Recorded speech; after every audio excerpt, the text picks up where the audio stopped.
faut écouter. Allah nous dit dans le Coran, dans la sourate 23, le verset 115, Allah dit Afasibtum annama khalaqnakum abasa wa annakum ilayna la turja'un. Allah pose la question, vous les êtres humains, pensez-vous que nous vous avons créé sans but et que vous ne serez pas ramenés vers nous? Allah te pose la question, est-ce que toi tu penses que tu as été créé sans but et que tu ne seras pas ramené vers Allah?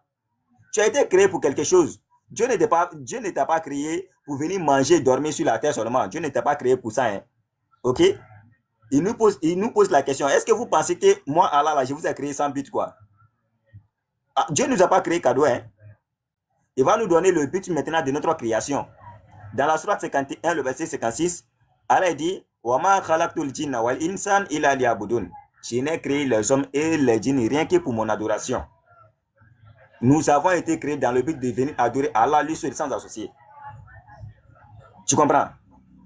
Et nous t'invitons à venir te soumettre à la volonté de ce Dieu-là parce que c'est pour ça que tu as été créé.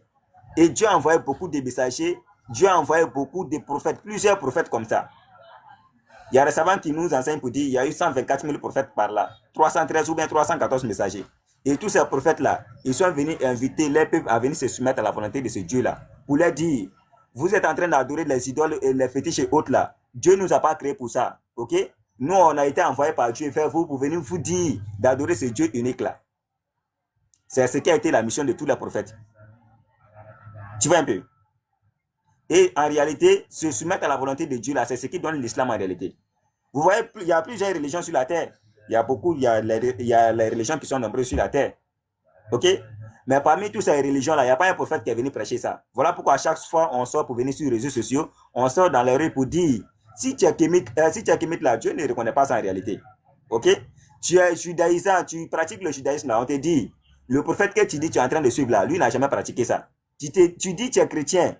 Le Christ que tu es en train de suivre là, lui n'a jamais été chrétien. Et tous ils étaient musulmans. Et quand on donne les preuves là, il n'y a personne pour contredire. Tout ce qu'ils vont venir dire, c'est de rouler les langues dans leur bouche, mais ils ne peuvent pas prouver avec les Écritures en réalité.